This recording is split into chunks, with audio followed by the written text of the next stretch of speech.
নমস্কার, একিবি টিভির পর্দায় আপনারা স্বাগত। আমি সুমিতা আপনাদের সঙ্গে চলে যাচ্ছে বিস্তারিত সংবাদে।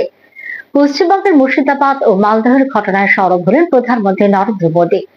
আলিপুরদুয়ারে দাঁড়িয়ে তার আক্রমণ মুর্শিদাবাদ মালদহে যা হয়েছে সেটা এখনকার সরকারের নির্মমতার উদাহরণ। বৃহস্পতিবার জনসভায় রাজ্য প্রশাসনের বিরুদ্ধে এভাবে তোপ দাগলেন প্রধানমন্ত্রী। রাজ্যের আইন শৃঙ্খলা নিয়ে প্রশ্ন করায় পাল্টা দিতে ছাড়েনি শাসক দল। বৃহস্পতিবার উত্তরবঙ্গের আলিপুরদুয়ারে একটি সরকারি প্রকল্পের উদ্বোধন করেন প্রধানমন্ত্রী নরেন্দ্র মোদী। তারপরে সরকারি মঞ্চের পাশে একটি মঞ্চে জনসভা করেন তিনি। সেখানে মুর্শিদাবাদ ও মালদহের প্রসঙ্গ উঠে আসে প্রধানমন্ত্রীর বক্তব্যে।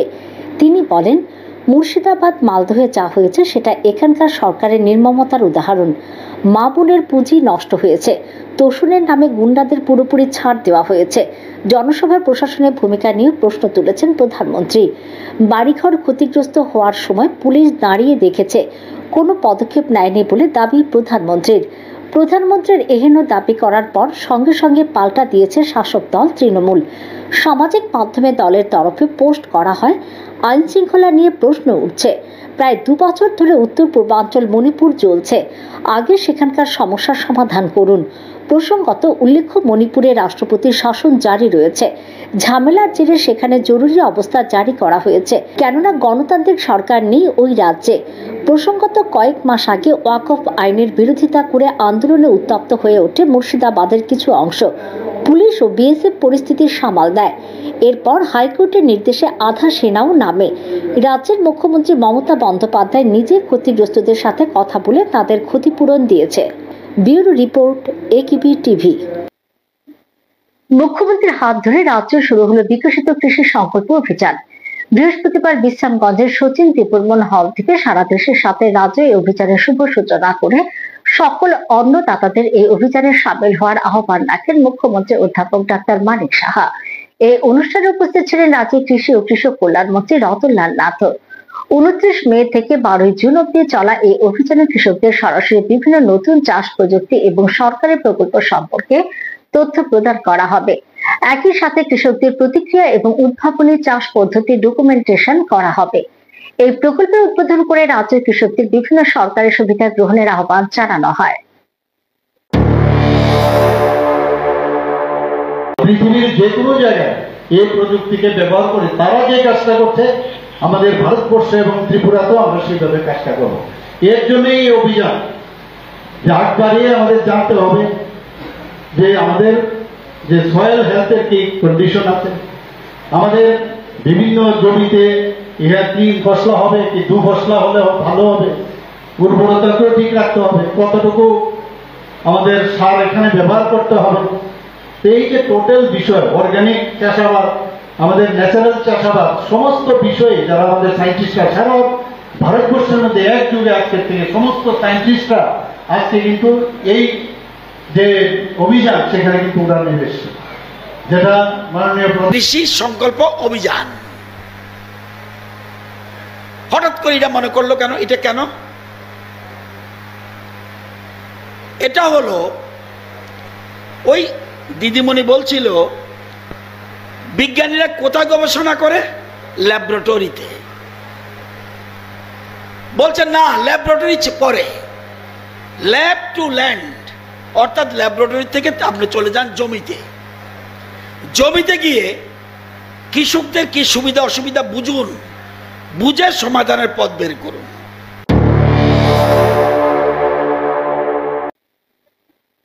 এমবিপি বিশ্ববিদ্যালয়ের প্রথম সমাবর্তন অনুষ্ঠান বৃহস্পতিবার অনুষ্ঠিত হয় আগরতলা রবীন্দ্র শতবার্ষিকী ভবনে। এই সমাবর্তন অনুষ্ঠানে মুখ্যমন্ত্রী শিক্ষার্থীদেরকে জীবনে প্রতিষ্ঠিত হবার জন্য কঠোর পরিশ্রমের মূল্যবান পরামর্শ দেন। পাশাপাশি জাতীয় শিক্ষানীতিকে সামনে রেখে কিভাবে রাজ্যের শিক্ষা ব্যবস্থার উন্নয়নে রাজ্য সরকার কাজ করে চলেছে সেই দিকটিও তুলে ধরেন। আগরতলা রবীন্দ্র শতবার্ষিকী ভবনে বৃহস্পতিবার রাজ্যের নিজস্ব বিশ্ববিদ্যালয় এমবিবি ইউনিভার্সিটির প্রথম সমাবর্তন অনুষ্ঠিত হয়। এই সমাবর্তন অনুষ্ঠানে উপস্থিত ছিলেন রাজ্যপাল ইন্দ্রসেনা রেড্ডি নাল্লু, মুখ্যমন্ত্রী অধ্যাপক ডক্টর মানিক সাহা, বিশ্ববিদ্যালয়ের উপাচার্য, রেজিস্ট্রার, রাজ্যের উচ্চশিক্ষা দপ্তরের বিশেষ শিক্ষা সচিব রাভেল হেমেন্দ্র কুমার প্রমুখ। এই সমাবর্তন অনুষ্ঠানের উদ্বোধন করে বিশ্ববিদ্যালয়ের আচার্য তথা রাজ্যপাল ইন্দ্রসেনা রেড্ডি নাল্লু তার বক্তব্যে রাজ্যের উন্নয়নে এই বিশ্ববিদ্যালয়ের ভূমিকার দিক তুলে ধরে এর সাফল্য কামনা করেন। পাশাপাশি তার বক্তব্যে উঠে আসে জাতীয় শিক্ষানীতি 2020 প্রসঙ্গ, যার সাথে সাযুজ্য রেখে এই বিশ্ববিদ্যালয়ের পঠন পাঠন প্রক্রিয়া চালনা করা হচ্ছে। First convocation ceremony of Maharaja Veer Vikram University. This day marks not just the culmination of years of hard work and dedication by our students, but also the coming of age and institution that is likely to shape the intellectual landscape of Tripura and contribute significantly to our nation's progress. As we gather in this August assembly, I am reminded of the visionary foresight of Maharaja Veer Vikram Kishore Manikyaji, after whom this university is named. The last ruling king of Tripura was a true revival man who understands that the future of this kingdom lay in education and modernization. Today, as we witness the first fruits of this institution that bears his name, we are fulfilling his dreams of creating centers of excellence that would empower generations of Tripura students. মুখ্যমন্ত্রী তার বক্তব্যে জাতীয় শিক্ষানীতির প্রসঙ্গ উল্লেখ করে শিক্ষা ক্ষেত্রের উন্নয়নে রাজ্য সরকারের বিভিন্ন পদক্ষেপের অবতারণা করে শিক্ষার্থীদের উদ্দেশ্যে বলেন যে সবাই প্রথম, দ্বিতীয়, তৃতীয় হয় না, কিন্তু বাস্তবে দেখা গেছে যে যারা কঠোর পরিশ্রম করে লক্ষ্য ঠিক রেখে এগিয়ে যায় তাদের সফলতা আসে। কাজেই শিক্ষার্থীদের হাতে এখন শংসাপত্র আছে, কঠোর পরিশ্রম করে তাদেরকে লক্ষ্য ঠিক রেখে এগিয়ে যাবার পরামর্শ দিলেন তিনি। অনুষ্ঠানে কলেজে বা ইউনিভার্সিটির বাইরে আপনারা বেরিয়ে যাচ্ছেন, ঠিকই গেট দিয়ে বেরিয়ে যাচ্ছেন, কিন্তু আপনারা এমন এক জগতে আপনারা যাচ্ছেন যে সেখানে আসল শিক্ষা আপনাদের নিতে হবে এবং সেটাকে বিভিন্ন ধরনের চ্যালেঞ্জ আসবে এবং চ্যালেঞ্জ জানিয়ে আমাদের আগামী দিন আমাদের সামনে দিতে হবে। তবে গিয়ে আমাদের এক ত্রিপুরা শ্রেষ্ঠ ত্রিপুরা আমরা বলি, এক ভারত শ্রেষ্ঠ ভারত আমরা তবেই আমরা করতে হবে। আপনারা সবাই জানেন যে আমরা এর মধ্যে যারা ছাত্রীরা আছেন, আমরা উইমেন এম্পাওয়ারমেন্টের কথা আমরা বলছি। ছাত্রীদের জন্য বিনা কোনো পয়সা দিতে হয় না, তাদের টিউশন ফি, সব ধরনের টিউশন ফি বা অন্যান্য যে অ্যালাইড ফিসগুলো আছে আমরা মুকুব করেছি। আমরা মুখ্যমন্ত্রী যুব যে যোজনা, সেই প্রকল্প আমরা চালু করেছি, এখনো সেটা চলছে। আমরা মুখ্যমন্ত্রী কন্যা আত্মনির্ভর যোজনা কিছুদিন আগে আপনারা শুনেছেন, সেটা চালু করেছি। বিনামূল্যে যারা শিক্ষার্থীরা যারা আছেন তাদেরকে আমরা ক্লাস 9-এ যারা পড়ে তাদেরকে সাইকেল দিয়েছি, আমরা স্কুটি আমরা এই বছর 140 জন যারা 12 ক্লাস পাস করেছে সিবিএসসি এবং টিবিএসসি তাদেরকে 140 জন দিয়েছে, তাদেরকে আমরা স্কুটি দিয়েছি যাতে করে তারা আরো বেশি মানে আগামী দিন যাওয়ার ক্ষেত্রে তারা ইন্সপায়ার সেই ব্যবস্থা আমরা করছি। আমরা পিএম পোষণ, বিদ্যাজ্যোতির মতো স্কুল আমরা এখানে খুলেছি এবং অন্যান্য যেসব ইনফ্রাস্ট্রাকচার যা যা দরকার সেগুলো আমরা চেষ্টা করছি।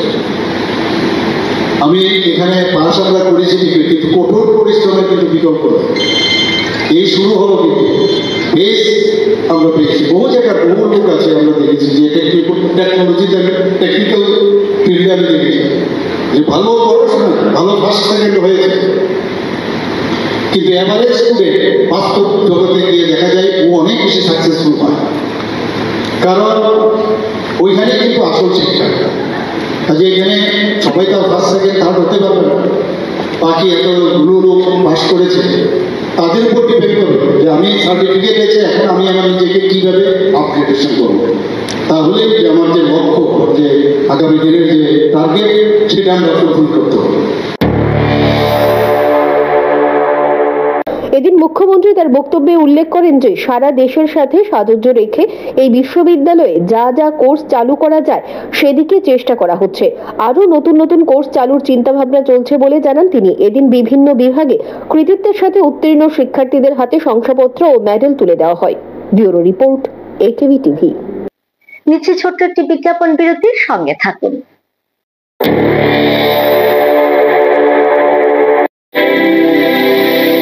North east institute of nursing science Tripura রাজ্যে বিশ্বমানের পরিকাঠামোর সাথে ডিজিটাল ক্লাসরুম, নিজস্ব হসপিটাল ও দক্ষ ফ্যাকাল্টির দ্বারা BSc nursing, GNM nursing, ANM nursing course পরিচালিত করছে। রয়েছে ভারত সরকার ও ত্রিপুরা সরকারের নার্সিং কাউন্সিলিং এর বিশেষ অনুমোদন। এছাড়াও ইন ক্যাম্পাস রয়েছে উন্নত মানের hostel facility, laboratory, library, indoor sports zone, wifi এর সুবিধা। ছাত্রছাত্রীদের জন্য রয়েছে বাসের ফ্যাসিলিটি। তাই নার্সিং পড়তে এখন আর বহির্রাজ্যে নয়, নিজের রাজ্যে 100% প্লেসমেন্ট অ্যাসিস্ট্যান্সের সাথে নার্সিং পড়ার স্বপ্ন পূরণ করুন।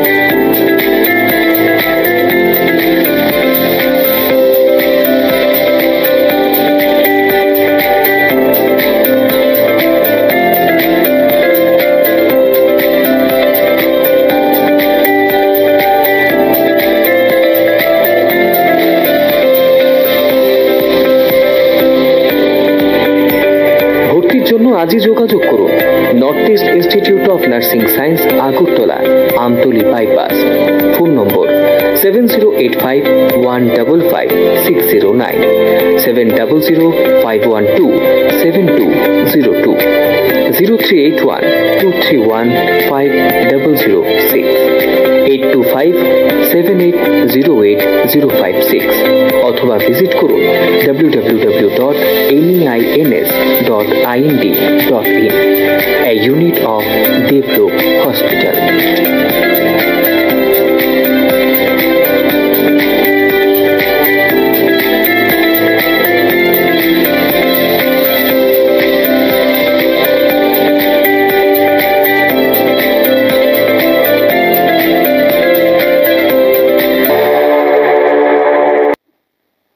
বিরতির পর সবাইকে স্বাগত। চলে যাচ্ছে পরের খবরে। বহু তর্ক বিতর্কের পর অবশেষে রাজ্যের গোমতী জেলার জেলা শাসক তরিৎ চাকমা ইস্যুতে মুখ খুললেন প্রধানমন্ত্রী ডাক্তার মানিক সাহা। বৃহস্পতিবার সংবাদ মাধ্যমের মুখোমুখি হয়ে তিনি বলেন, আমি যখন দিল্লিতে ছিলাম তখন তিপ্রা মথা দলের সুপ্রিমো প্রদ্যুৎ কিশোর দেববর্মন আমায় টেলিফোনে বলেছিলেন, তখন আমি বলেছিলাম আগরতলায় ফিরে মুখ্য সচিবের সঙ্গে এ বিষয় নিয়ে কথা বলবো। সে অনুসারে আমি যেদিন আগরতলা এসেছি এদিনই আমি মুখ্য সচিবকে বিষয়টি বলেছি। তবে উনি এখনো অফিসিয়াল ভাবে আমাকে কিছু জানাননি। আগে বিষয়টি ভালো করে জেনে নিয়ে তারপর নিশ্চয়ই এই বিষয়টি দেখব, যাতে করে কারোর সম্মানে আঘাত না লাগে বলে তিনি জানান। এই বিষয়ে আমি যখন দিল্লিতে ছিলাম তো মাথার তিনি উনি আমাকে টেলিফোনে বলেছিলেন এই ঘটনা। উনি বলেছেন এটা কমপ্লেন না, আপনাকে জানানোর জন্য আপনাকে। আমি ওনাকে বলেছিলাম আমি আগরতলায় গিয়ে আমি চিফ সেক্রেটারি মহোদয়কে বলবো, বলে বিষয়টা আমাকে জানিয়ে মানে জেনে আমার ভিতরে জানায়। তো সেই অনুযায়ী আমি যেদিন এলাম এখানে সেদিনই আমি চিফ সেক্রেটারি মহোদয়কে ডাকলাম এবং উনি এখন আমাকে এই বিষয়ে অফিসিয়ালি জানাননি কিছু। তো ওরা যখন কালকে আসলো আমি এই কথাটাই বলেছি, আসার পরে আমি বিষয়টা জেনে নিই ভালো করে, তারপরে আমরা নিশ্চয়ই বিষয়টা যাতে কারোর সম্মানে আঘাত না লাগে সেটা নিশ্চয়ই আমরা দেখি, এতটুকু আমরা বলি এবং সবার সম্মানই কিন্তু রাখতে হবে। আগামী 9 জুন কেন্দ্রে নরেন্দ্র মোদীর তৃতীয়বার ক্ষমতায় আসার 1 বছর পূর্ণ হবে। তাই প্রথম বর্ষপূর্তি উপলক্ষে ওই দিন থেকে 1 মাস ব্যাপী ঘরে ঘরে সিঁদুর পৌঁছে দেওয়ার পরিকল্পনা গ্রহণ করেছে শাসক দল বিজেপি। এই কর্মসূচির মাধ্যমে অপারেশন সিঁদুর এর সাফল্যকে বিশেষভাবে তুলে ধরা হবে বলে জানা গেছে। নরেন্দ্র মোদী তৃতীয়বার ক্ষমতায় আসার 1 বছর পূর্তি উপলক্ষে নয়া পরিকল্পনা করেছে বিজেপি দল। দেশের ঘরে ঘরে অপারেশন সিন্দুরের সাফল্যের বার্তা পৌঁছে দিতে বাড়ির বিবাহিত মহিলাদের হাতে উপহার হিসেবে সিঁদুর দেওয়া হবে বিজেপি দলের তরফে। সঙ্গে অপারেশন সিন্দুর কিভাবে তা সফল হয়েছে সেই সংক্ষিপ্ত বিবরণ সহ লিফলেটও বিলি করা হবে বলে বিজেপি সূত্র থেকে জানা গেছে।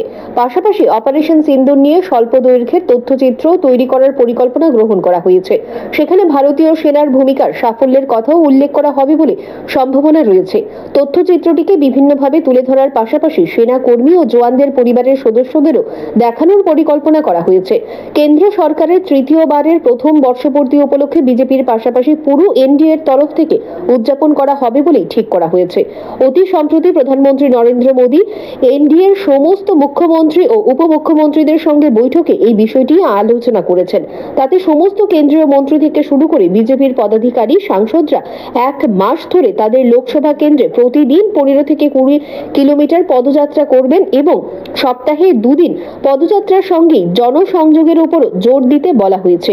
এছাড়াও বুথ স্তর থেকে শুরু করে বিধানসভা ক্ষেত্রগুলোতে জনসংযোগ চলবে সমান তালে। Bureau report, AKB TV. Operation সিন্দুরের পর কর্নেল সোফিয়া কুরেশিকে নিয়ে বিতর্কিত মন্তব্য করা বিজেপি মন্ত্রীকে রক্ষা কবচ দিল দেশের সুপ্রিম কোর্ট। মধ্যপ্রদেশের মন্ত্রী বিজয় শাহর বিরুদ্ধে রিপোর্ট জমা দিয়েছে সিট। তবে শীর্ষ আদালতের নির্দেশে গঠিত সিট এখনো তদন্ত শেষ করতে পারেনি। প্রসঙ্গত, এই মন্ত্রীকে বরখাস্ত করার দাবি তুলেছে কংগ্রেস। তার বিরুদ্ধে দেশের একাধিক জায়গায় দায়ের হয়েছে এফআইআর। পহেলগামে জঙ্গি হামলার জবাবে গত 6 মে গভীর রাতে পাকিস্তান ও পাক অধিকৃত কাশ্মীরে অবস্থিত সন্ত্রাসের আঁতুড়ঘর গুঁড়িয়ে দিয়েছিল ভারতীয় সেনা। নির্ভুল ও নিখুঁত সেই হামলার পর সাংবাদিক বৈঠক করে গোটা দেশকে অপারেশন সিন্দুরের বিস্তারিত বর্ণনা দিয়েছিলেন কর্নেল সোফিয়া কুরেশি ও বায়ুসেনার উইং কমান্ডার বমিকা সিং। এরপর সংখ্যালঘু সম্প্রদায়ের প্রতিনিধি সোফিয়া কুরেশিকে নিয়ে বিতর্কিত মন্তব্য করতে দেখা যায় মধ্যপ্রদেশের মন্ত্রী বিজয় শাহকে। ক্ষমতায় আসার পর মাত্র 5 মাসের মধ্যে বন্ধুত্বের চির ধরল। বন্ধুত্বের খাতিরে গত বছর ডোনাল্ড ট্রাম্পের নির্বাচনে প্রচারে এসেছিলেন টেসলা কর্তা ইলন মাস্ক। তিনি ঠেলেছিলেন বিপুল অর্থ, তবে সেই বন্ধুত্বের প্রতিদান দিয়েছেন ট্রাম্পও। দ্বিতীয়বার মার্কিন প্রেসিডেন্ট হিসেবে নির্বাচিত হতে ধন্যবাদ জানিয়েছেন টেসলা কর্তাকে। তার জন্য আলাদা একটি বিভাগও তৈরি করে দেন, যার দায়িত্ব ছিলেন ইলন মাস্কের কাঁধেই। ডোনাল্ড ট্রাম্প ক্ষমতায় আসার কয়েক মাস যেতে না যেতেই দায়িত্ব ছেড়ে দিলেন ইলন মাস্ক। বুধবারই বিশ্বের সব থেকে ধনী ব্যক্তি ইলন মাস্ক ঘোষণা করেন যে ডিপার্টমেন্ট অব গভর্নমেন্ট এফিসিয়েন্সি, যা সংক্ষেপে ডজ নামে পরিচিত, তার নেতৃত্বে ইতি টানার সময় এসেছে। ট্রাম্পের তৈরি এই খরচ কমানো ও দক্ষতা বাড়ানোর বিভাগের তরফেও জানানো হয়েছে যে ইলন মাস্ক তার পদ ছেড়ে দিয়েছেন। বৃহস্পতিবার আগরতলা প্রেস ক্লাবে মহারাজা বীর বিক্রম ওয়েলফেয়ার সোসাইটির উদ্যোগে এক রক্তদান শিবির আয়োজন করা হয়।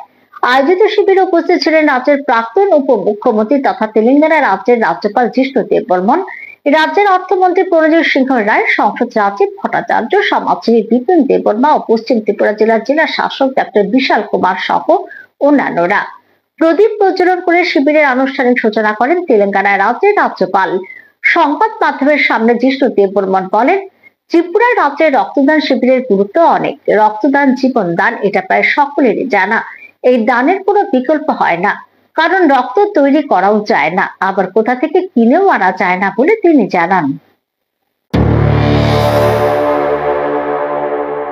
রক্তদান শিবির খুব ইম্পর্টেন্ট ত্রিপুরায়, যারা আমরা মন্ত্রীরা যারা চিফ মিনিস্টার করাচ্ছে এটা, এবং রক্তদান জীবন দান এটা সবই জানি। রক্তদান থেকে না রক্ত সবসময় এটা শর্ট আছে সারা ভারতবর্ষে। আমরা তেলেঙ্গানাও করছি রেড ক্রস থেকে, এবং ব্লাড স্টেম সেল সেটা গবেষণা শুরু করেছি, ধ্যানের করা উচিত। আর রক্তের সবসময় আর কি রক্ত তো আর ম্যানুফ্যাকচার করা যায় না, রক্ত ওখান থেকে বানানো যায় না, রক্ত দানই করতে হয়। আর এখানে যুবকরা কিন্তু দীর্ঘদিন ধরে রক্তদান করতে করা উচিত, এটা খুবই একটা পজিটিভ সাইড, সেটা ক্যারি অন করা দরকার। আর আমি যারা উদ্যোক্তারা আছে ওদেরকে আমি অভিনন্দন জানাই, এত ভালো শিবির করেছে। বহু দূর থেকেও ডোনাররা এসছে, আমি জানি সুরমা সালেমা এখান থেকে এসছে ডোনার, আমি ওদেরকেও অভিনন্দন জানাই। খুব ভালো, এই জন্য প্রথমবার, আর একজন 3-4 বার হয়ে গেছে। মাল্টিপল ডোনার তো অনেক ত্রিপুরা রাজ্যে, আমি যখন মন্ত্রী ছিলাম একজনকে দেখা হয়েছে 32 বার 33 বার দিয়েছে। সুতরাং একজন কি বলে ইয়াংস্টাররা খুবই খুব পজিটিভ অ্যাটিটিউড, কি রক্তদানের। সাবরুম মহকুমার বৈষ্ণবপুর এলাকায় একটি ভ্যালি ব্রিজ ভারী যানবাহন চলাচল করার কারণে মাঝখান দিয়ে ভেঙে পড়েছে। এর ফলে যান চলাচল থেকে শুরু করে পথ চলতি মানুষের চলাচলে কষ্টসাধ্য ব্যাপার হয়ে দাঁড়িয়েছে। এ নিয়ে বৃহস্পতিবার সাবরুমে পিডব্লিউডি এক্সিকিউটিভ ইঞ্জিনিয়ারের সঙ্গে যোগাযোগ করেন রাজ্য বিধানসভার বিরোধী দলনেতা জিতেন্দ্র চৌধুরী। এ ব্যাপারে এদিন সংবাদ মাধ্যমের সামনে তিনি বলেন, রাজ্য সরকারের সমন্বয়হীনতা, সঠিক পরিকল্পনা না থাকার কারণে বর্তমানে জনদুর্ভোগ এমন ভাবে বেড়েছে। রাজ্যের বিভিন্ন জায়গায় মনু শ্রীনগর ভায়া পোয়াং বাড়ি এটা একটি উজ্জ্বল নজির সমন্বয়হীনতার। তাতে শত শত মানুষের নানা ভোগান্তি হচ্ছে বলে তিনি জানান।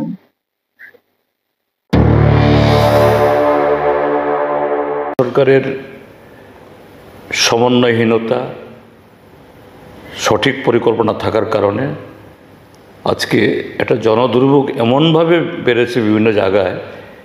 এই মনু শ্রীনগর ভাইয়া পোয়াংবাড়ি এটা একটা যে উজ্জ্বল নজির তাদের এই সমন্বয়হীনতার। এতে শত শত মানুষের নানা ভোগান্তি হচ্ছে। আমরা বারবার বলা সত্ত্বেও বিধানসভায় আমি কথাটা তুলেছি।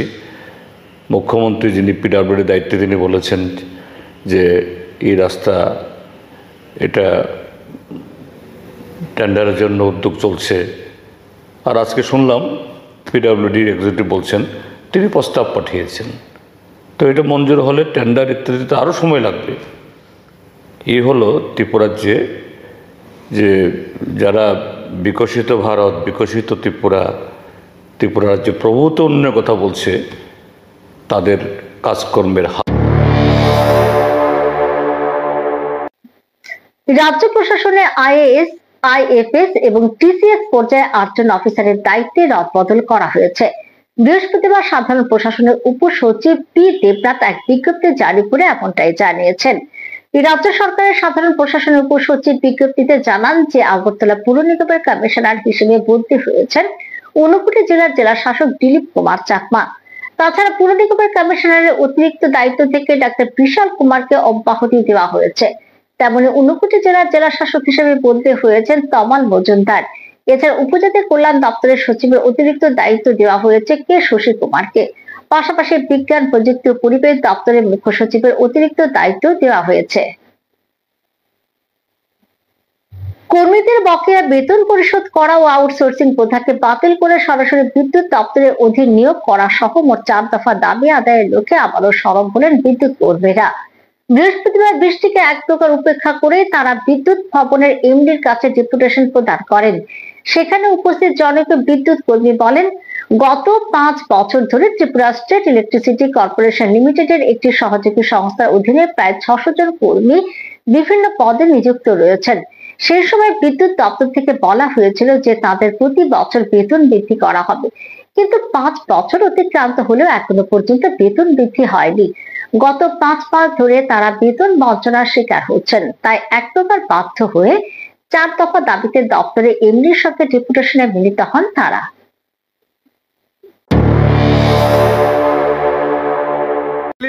আজকে আমরা অল ত্রিপুরা আউটসোর্সিং বিদ্যুৎ দপ্তরের কর্মী আপনার বিগত 5 বছর ধরে ডিউটি করতেছি আপনার বিদ্যুৎ দপ্তরে। তার পরবর্তীতে আপনার বিগত 2 বছর আগে কিছু স্টাফ নেওয়া হয়েছে, জুনিয়র অপারেটর, টেকনিক্যাল অ্যাসিস্ট্যান্ট কিছু নেওয়া হয়েছে। সবাই মিললে সেটা আমরা 600 মতন কর্মী আছি এই বিদ্যুৎ দপ্তরে। এই 600 জন কর্মী আমরা খুবই কন্ডিশন খারাপ। কেননা আমরা এই যে বেতনের যে একটা মূল দাবি, আমরা প্রথম জয়েনিং করার পর থেকে এখন অবধি আমরা বেতন নিয়ে সেটা বিশাল একটা কষ্টের মধ্যে আছি। আমরা সবারই এখানে যারা যারা আছে পরিবার আছে, পরিবার পালন করতে গিয়েছে আমরা খুবই কষ্টের মধ্যে আছি। কারণটা হইল কি, তা প্রথম হইল আমরা বেতন খুবই কম, কেউর 6000 টাকা, কেউর 8000 টাকা। এর মধ্যে কোম্পানি ঠিকমতো বেতন দেয় না। আজকে জানুয়ারি মাস থেকে কোম্পানির টেন্ডার শেষ হয়ে থাকা বিদ্যুৎ দপ্তরের লগে, তারপর থেকে এখন অবধি আজকে মার্চ, এপ্রিল, মে মাসের আজকে 30 তারিখ, এখন অবধি আমরা বিদ্যুৎ দপ্তরের আন্ডারে 2-3 মাস 4 মাস ধরে কাজ করতেছি, এখন অবধি কোনো টাকা নাই। আমরা সংসার প্রতিপালন করতে খুবই কষ্ট হইতেছে। যার লেগে আমরা এই ত্রিপুরা রাজ্যে যারা যারা বিদ্যুৎ দপ্তরের স্টাফ আছি এখানে সবাই মিলিত হইতে পারছি না। কারণ রয়েছে বিদ্যুৎ চালাইতে গেলে স্টাফের দরকার, বিভিন্ন সাবস্টেশনের মধ্যে স্টাফ আছে, যদি আমরা সবাই আয়ে পড়ি তাহলে বিদ্যুতের একটা বিশাল প্রবলেম হয়ে যাবো, যার লেগে আমরা সবাই আইতে পারছি না। কিছু সংখ্যক কর্মী আজকে আমরা এখানে মিলিত হয়েছি, আমরা এমডি মহোদয়ের সাথে আমরা একটু দেখা করুম। আমরা চাই যে সবাইরে যাতে এই বেতন বৈষম্যটা দূর করে কেন্দ্রীয় হারে যেই শ্রম আইনে অন্তর্ভুক্ত করে আমরা যেহেতু বেতন দেওয়া হয়, যেই বেতন দিয়ে আমরা সবাই সংসার প্রতিপালন করতে পারব। তেলিয়ামুড়া মহকুমা হাসপাতালের সঙ্গে সংযুক্ত গুরুত্বপূর্ণ রাস্তাটি দীর্ঘদিন ধরে সংস্কারবিহীন অবস্থায় পড়ে থাকায় রোগী ও সাধারণ মানুষের যাতায়াতে চরম দুর্ভোগ সৃষ্টি হয়েছে। এই করুণ চিত্র দেখে বৃহস্পতিবার নিজেই সরজমিনে পরিদর্শনে যান তেলিয়ামুড়া বিধানসভা কেন্দ্রের বিধায়িকা তথা রাজ্য বিধানসভার মুখ্য সচেতক কল্যাণী রায়। এদিন তেলিয়ামুড়া শহরের ভেন্ডার জোন এবং নাগরিক পরিকাঠামোর উন্নয়নের লক্ষ্যে শহর পরিদর্শন করেন তিনি। তেলিয়ামুড়া মহকুমা হাসপাতালের সঙ্গে সংযুক্ত গুরুত্বপূর্ণ রাস্তাটি দীর্ঘদিন ধরে সংস্কারবিহীন অবস্থায় পড়ে থাকায় রোগী ও সাধারণ মানুষের যাতায়াতে চরম দুর্ভোগ সৃষ্টি হয়েছে। প্রসূতি মায়েদের হাসপাতালে পৌঁছতে গিয়ে নাজেহাল অবস্থা। আর এই করুণ চিত্র দেখে নিজেই সরজমিনে পরিদর্শনে যান তেলিয়ামুড়া বিধানসভা কেন্দ্রের বিধায়িকা তথা রাজ্য বিধানসভার মুখ্য সচেতক কল্যাণী রায়। পরিদর্শনকালে তিনি দেখেন ঠিকাদার সংস্থা দীর্ঘ 1 বছর ধরে রাস্তার কাজ শুরু করলেও কার্যত কোনো অগ্রগতি নেই। রাস্তাটি বড় বড় গর্তে পরিণত হয়েছে এবং বর্ষা শুরুর মুখে এই অবস্থা আরো ভয়াবহ রূপ নিচ্ছে। জনস্বার্থে চরম অবহেলার অভিযোগে তিনি সংস্থার ম্যানেজারকে তীব্র ভাষায় ভর্ৎসনা করেন এবং দ্রুত সময়সীমার মধ্যে গুণগত মান বজায় রেখে কাজ সম্পূর্ণ করার নির্দেশ দেন। বিধায়িকা সাপ জানান, জনগণের টাকায় বরাদ্দ এই প্রকল্পের এক বিন্দু অপচয় বরদাস্ত করা হবে না। এই দায়িত্ব জ্ঞানহীনতা, জনগণের সঙ্গে সরাসরি প্রতারণা। তিনি আরো বলেন, একটি রাস্তা মানে শুধু ইট পাথর নয়, এটি একজন রোগীর বাঁচার আশা, একজন মায়ের উদ্বেগ। অনেকদিন হয়েছে গর্ভবতী মহিলারা টমটম থেকে অটো থেকে পড়ে গেছেন, অনেক বয়স্ক লোক যাতায়াত করেন। এটা একটা বিজি রাস্তা, কিন্তু NHDCL এবং তাদের যে যারা তাদের কন্ট্রাক্টর, যে সংস্থাকে তারা সাব কন্ট্রাক্ট দিয়েছেন, সেই সংস্থা ঠিকমতো কাজ করছে না। দীর্ঘদিন ওনাদের সাথে আমি সম্পর্কে রয়েছি, আমি রিকোয়েস্ট করছিলাম, কিন্তু ওনারা ঠিকমতো কাজটা করছিলেন না, নানান এক্সকিউজ দেখাচ্ছে। কিছুদিন আগেও ওনাদের সঙ্গে আমার কথা হয়েছে এই কাজটা ইমিডিয়েট করে দেওয়ার জন্য, কিন্তু কাজটা ঠিকমতো ওনারা করছেন না। আমি ওনাদেরকে বলেছিলাম যে আমি রাস্তাটা দেখতে যাব, আমি এর শেষ দেখব, কিন্তু আজকে আমি গেছি, আমি দেখলাম রাস্তার কাজ হয়নি, অত্যন্ত খারাপ অবস্থা। তারপর আমি তাদের সাথে এজেন্সির সাথে কথা বলেছি, ওনাকে আমি রাস্তায়, উনি বলছেন কাজ করেছেন, ওনাকে রাস্তায় ডেকে নিয়েছি, আমার সাথে উনি ভিজিটে বেরিয়েছেন, দেখুন কোথায় কাজ করেছে, কোথায় কাজ করেছে। এটা নিয়ে আমি রাস্তায় বেরিয়েছি, ওনাকে নিয়ে আমি চিন্তা ভাবনা করছি। আমি হয়তো দেশের মাননীয় মন্ত্রী নীতিন গডকরিজি, সড়ক পরিবহন মন্ত্রী, ওনার সাথে দরকার হলে এই ব্যাপার নিয়ে আমি কথা বলব। এই ঘটনায় এলাকাবাসী বিধায়িকার এমন কার্যকর পদক্ষেপকে সাধুবাদ জানিয়েছেন। একই দিনে বিধায়িকা কল্যাণী রায় তেলিয়ামুড়া শহরের ভেন্ডার জোন এবং নাগরিক পরিকাঠামোর উন্নয়নের লক্ষ্যে শহর পরিদর্শন করেন। সঙ্গে ছিলেন পুর পরিষদের চেয়ারম্যান রূপক সরকার, TUD এর আধিকারিক, ইঞ্জিনিয়ার এবং অন্যান্য প্রতিনিধিরা। Bureau report, AKB TV. আবারও নিচ্ছে ছোট্ট একটি বিজ্ঞাপন বিরতির সঙ্গে থাকুন।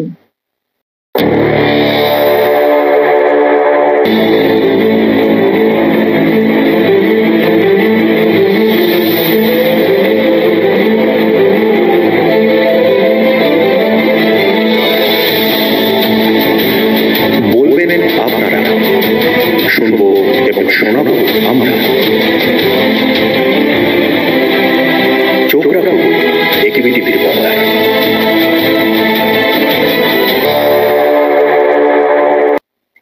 বিরতির পর সবাইকে স্বাগত। চলে যাচ্ছে পরের খবরে। কৈলাসহর মহকুমার মনু নদীর পাড়ের বাঁধ সংস্কারের কাজে প্রথম থেকে দুর্নীতি হচ্ছে বলে এলাকাবাসীরা কাজের শুরু থেকে অভিযোগ করে আসছিল। এই অভিযোগ সরজমিনে তদন্ত করতে বৃহস্পতিবার বিকেলেও এলাকা পরিদর্শন করেন মন্ত্রী টিঙ্কু রায় সহ প্রশাসনের বিভিন্ন আধিকারিকরা। পরিদর্শনকালে মন্ত্রীর সঙ্গে ছিলেন ঊনকোটি জেলার জেলা শাসক দিলীপ কুমার চাকমা, অতিরিক্ত জেলা শাসক L ডার্লং এবং স্থানীয় বন্যা নিয়ন্ত্রণ দপ্তরের এক্সিকিউটিভ ইঞ্জিনিয়ার রণজয় দেববর্মা সহ অন্যান্যরা। এদিন মন্ত্রী টিঙ্কু রায় সরজমিনে বাঁধের কাজ পরিদর্শনে আসার পর স্থানীয় এলাকাবাসী মন্ত্রীর সামনে বাঁধের কাজ নিয়ে নানান প্রশ্ন তোলেন। মন্ত্রী জানান, বাংলাদেশের সরকার তাদের অঞ্চলে রাতের অন্ধকারে বাঁধ উঁচু করেছে।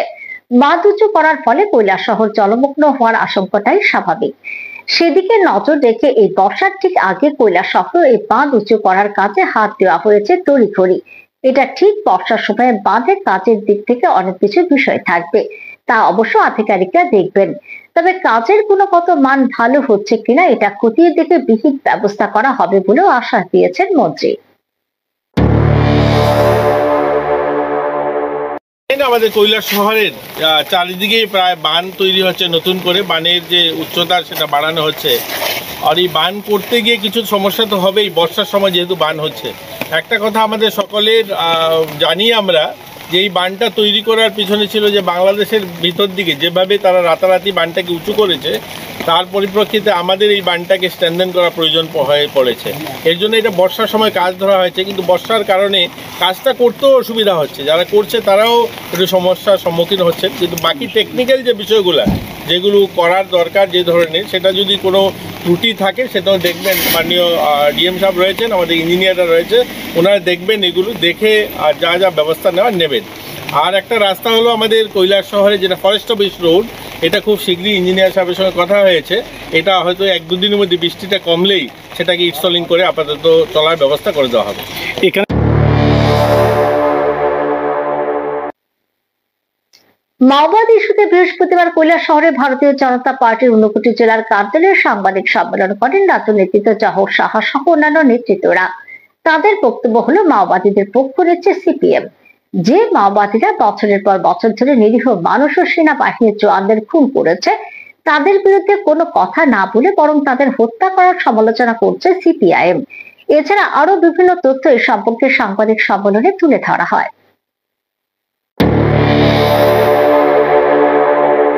ছত্তিশগড়ে মাওবাদীদের বিরুদ্ধে টানা অভিযান চালানো হচ্ছে, আর এই অভিযানে বহু মাওবাদীর মৃত্যু হয়েছে।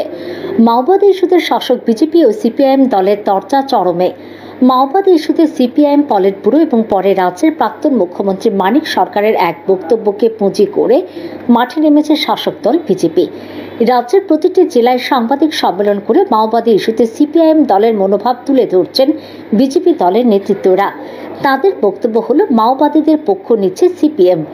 যে মাওবাদীরা বছরের পর বছর ধরে নিরীহ মানুষ ও সেনাবাহিনীর জওয়ানদের খুন করেছে, তাদের বিরুদ্ধে কোনো কথা না বলে বরং তাদের হত্যা করার সমালোচনা করেছে সিপিআইএম।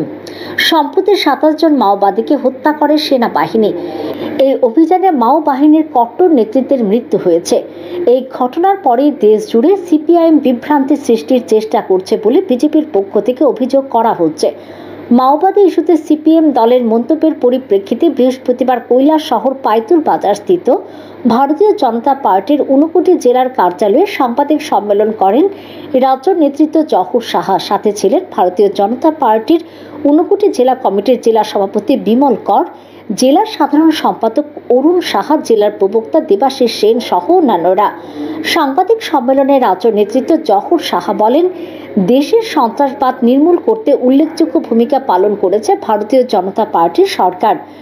মাওবাদীদের কার্যকলাপ প্রসঙ্গে পরিসংখ্যান তুলে ধরে তিনি বলেন, 2010 সালে মাওবাদীরা 1936টি হামলা সংগঠিত করে, যেখানে বহু মানুষ ও সেনাবাহিনীর জওয়ানদের হত্যা করা হয়েছিল। 2024 সালে মাওবাদীদের হামলার সংখ্যা দাঁড়ায় 374টি। পূর্বের তুলনায় মাওবাদীদের 81% সন্ত্রাস হ্রাস করা সম্ভব হয়েছে। একসময় 200টির বেশি জেলায় মাওবাদীদের কার্যকলাপ ছিল, যা বর্তমানে 25টি জেলায় সীমাবদ্ধ। 2024 সালে 290 জন মাওবাদীকে খতম করেছে সেনাবাহিনী। গ্রেপ্তার হয়েছে 1090 জন। 2025 সালে 287 জন মাওবাদীকে খতম করেছে সেনাবাহিনী এবং 865 জন আত্মসমর্পণ করেছেন ও গ্রেপ্তার হয়েছে 830 জন। মাওবাদী ইস্যুতে সিপিআইএম দলের চিন্তাধারা এখন জনসম্মুখে চলে এসেছে বলেও জানান তিনি। বর্তমানে দেখা যায় দেশের যেখানে ছিল 200টা, আজকে পর্যন্ত পরিসংখ্যানে দেখা যায় এই দেশের 25টা জেলার মধ্যে নকশাল এখনো তাদের কার্যকলাপ চালিয়ে যাচ্ছে।